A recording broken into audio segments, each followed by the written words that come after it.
nyata.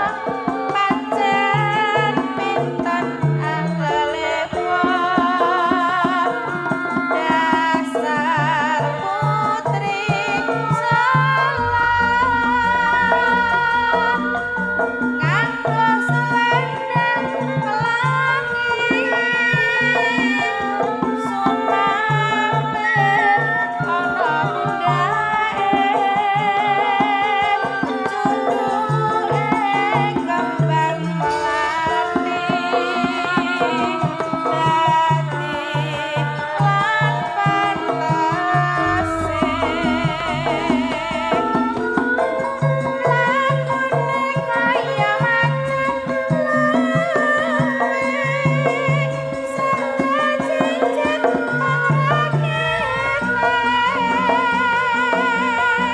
kiyak-kiyak suarane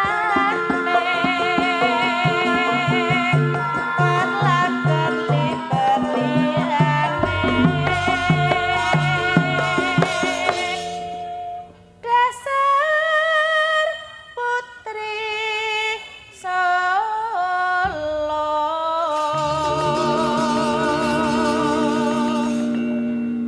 putri salah yen guyu dekek pipine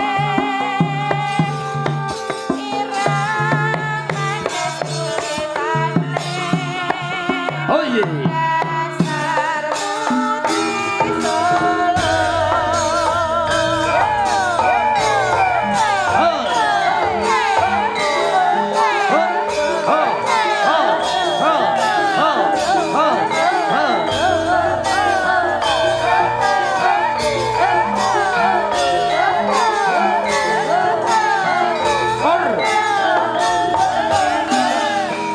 Putri Solo. Oh, takon karo aku. Kowe dewa goblok. Goblok piye?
Pangapunten paman pukulun Bathara Narada.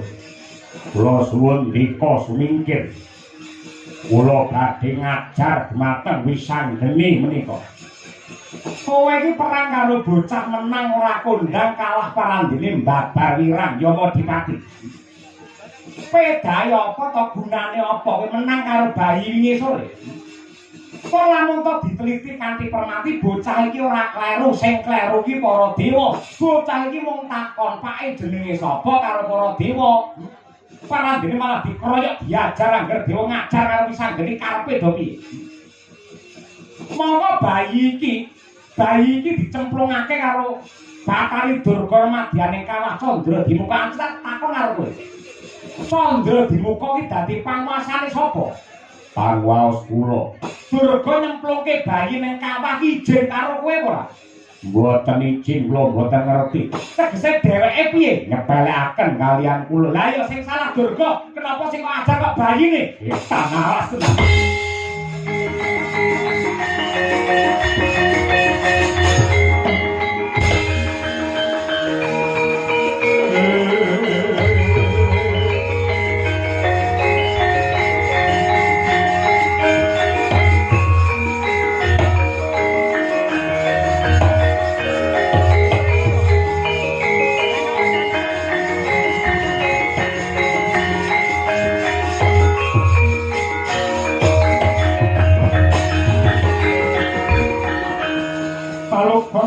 ning lekas kula kita linoding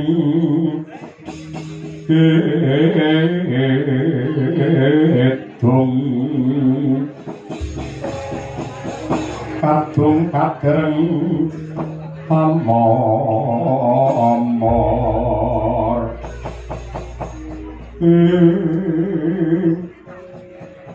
kepiye iki kek nah ngene nggih wis anggeni nadyan kaya ngapa lan kepiye yektine lakon iki mung kanggo pasinaon ngajar karo para dewa aja gampang nyepelekake karo kabeh para kawula mulane palungguhan iki lamun wis adreng kenceng tekad kita kepengin sungkem marang ramamu aja wedi kangelan muduna mring Marcapada liwat Andaranti.